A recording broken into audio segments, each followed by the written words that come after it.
یہ فسادات سے بچنے کا کیا طریقہ ہے، یہ زمین میں اصلاح کا کیا طریقہ ہے، خیر کے ذرائع اختیار کرنا، خیر کی صحبت اختیار کرنا اور خیر پر مشتمل پند و نصیحت کرنا، اس ذریعے کو، اس واسطے کو وسیلہ کہتے ہیں۔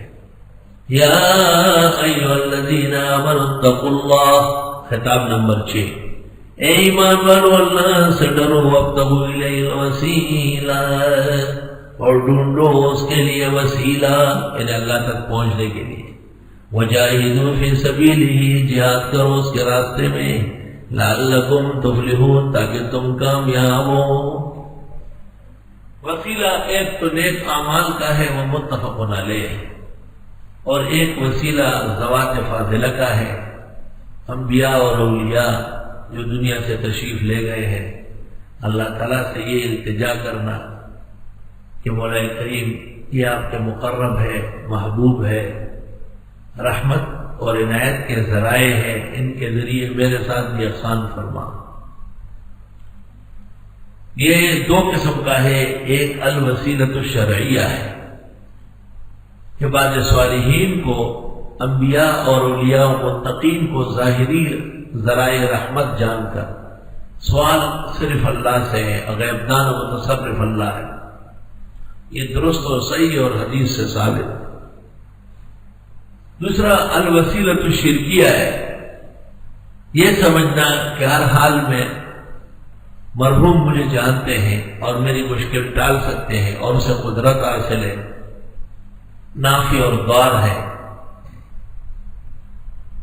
یہ نظریہ شرک کا ہے، اس لیے یہ وسیلہ شرکیہ ہے۔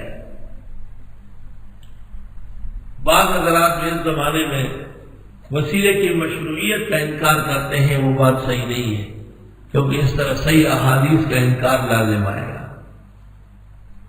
وہاں حضرت صلی اللہ علیہ وسلم سے مختلف طرق سے احادیث مروی۔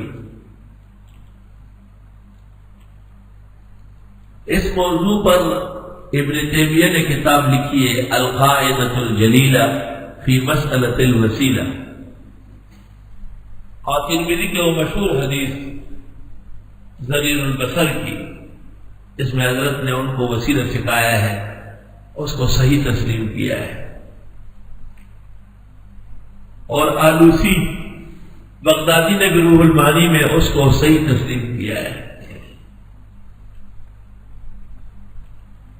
دوسری کتاب تقی الدین سبکی کی ہے شفاء السقام الی زیارت خیر الانام۔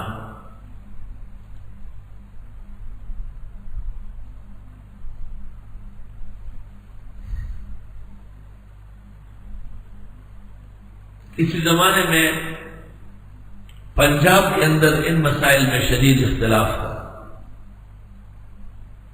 مغربی پاکستان کے علماء جمعیت علماء اسلام کے تحت جمع ہوئے، اس میں مولانا شمس الحق افغانی، مولانا عبدالحق کوڑا خٹک، مولانا خیر محمد جالندری اور مولانا یوسف صاحب بنوری، مولانا ظفر احمد عثمانی، تمام اکابر، مفتی محمد شفیع، پورے ملک کے مغربی پاکستان کے کل علماء، مولانا غلام غوث ہزاروی، مفتی محمود، سب جمع ہے ملتان میں۔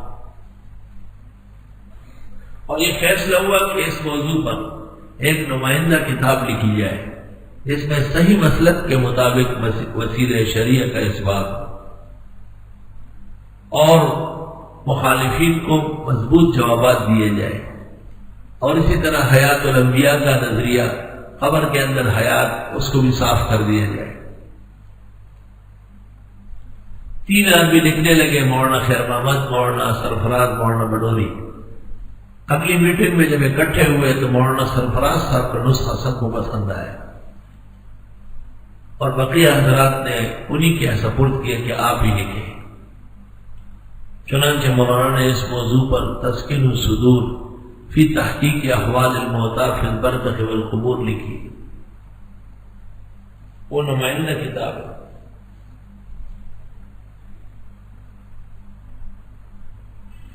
اس کے علاوہ مولوی نور الرحمان صاحب جب پنجپیری تھے، بعد میں تو مودودی ہو کے مرے ہیں، اس نے پشتو میں کتاب الوسیلہ لکھا ہے، اور ان کے شیخ مولانا طاہر پنجپیری نے البصائر لکھا ہے، البصائر للمتوسل بالمقابر، اس کا رد مولانا حمداللہ ڈاگئی نے لکھی ہے البصائر کے نام سے، اور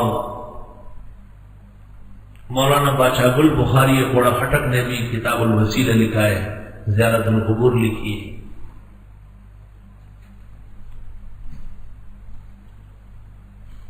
ہمارے ملک میں جن لوگوں نے وسیلے سے انکار کیا ہے، جیسے یہ مشائخ قرآن،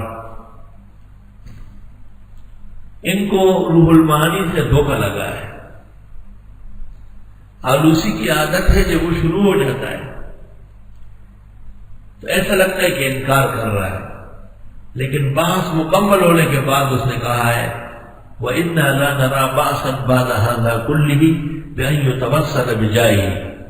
ان تمام بحث کے بعد ہم رسول اکرم صلی اللہ علیہ وسلم بزرگان دین کے وسیلے کو جائز سمجھتے ہیں۔ یہ عبارت جو اخیر کی ہے شاید شیخ زاہد الکوثری کی نظر سے بھی نہیں گزری، کیونکہ اس نے اپنی مقالہ محب التقول فی مسئلۃ التوسل میں کہا ہے وَلَقَدْ غَلَطَ الْآلُوسِي وَابْنُهُ الْمُتَصَرِّفُ فِي تَفْسِيرِهِ وَلَهُ بَعْضُ الْأُغْلُوطَاتِ مِنْ جِيرَانِهِ۔ کہ آلوسی مفسر اور اس کے بیٹے نے تفسیر میں حق مل کیا ہے، اور وہ نجدی اور ابن تیمیہ کا مداح تھا، نعمان یا شاکر آلوسی۔ اگر شیخ زید الکوثری کی نظر میں یہ عبارت آ جاتی تو آلوسی کو غلط نہ کہتے، اس نے صحیح اور درست طریقے سے وسیلے کا قول کیا ہے، لیکن بالکل اخیر میں کیا ہے۔ حکیم الامت مولانا اشرف علی صاحب نے ایک رسالہ لکھا ہے الوسیلہ فی الوسیلہ، غیر مقلدوں کے علماء سے بھی دلائل دیے ہیں اور ثابت کیا ہے کہ وسیلہ شرعیہ جائز ہے۔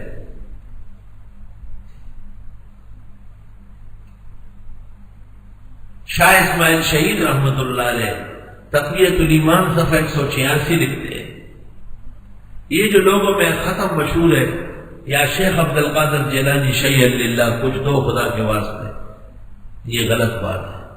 اگر یوں کہے کہ اے اللہ کچھ دے شیخ عبد القادر کے واسطے تو بجا، یہ وسیلہ ہے۔ شیخ الہند بھی ایاک نعبد و ایاک نستعین کے حاشیے میں اور وَكَانُوا مِن قَبْلُ يَسْتَفْتِحُونَ عَلَى الَّذِينَ كَفَرُوا کے حاشیے میں لکھا ہے کہ وسیلہ جائز ہے۔ امام النصر مولانا انور شاہ نے مشکلات القرآن میں اور شاہ عبدالعزیز نے فتح العزیز میں وسیلے کا جواز پیش کیا ہے، اور شاہ ولی اللہ نے انفاس العارفین میں جواز لکھا ہے۔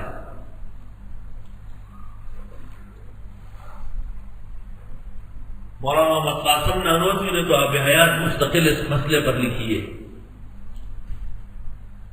امام نصر مولانا انور شاہ سے بھی وسیلے کے اہم اور مہم اطراف کے قائل ہیں، اور ابن قیم نے بھی کتاب الروح کے اندر وسیلے کے جواز کا قول کیا ہے، وہ اغاثہ کے اندر انکار کیا ہے۔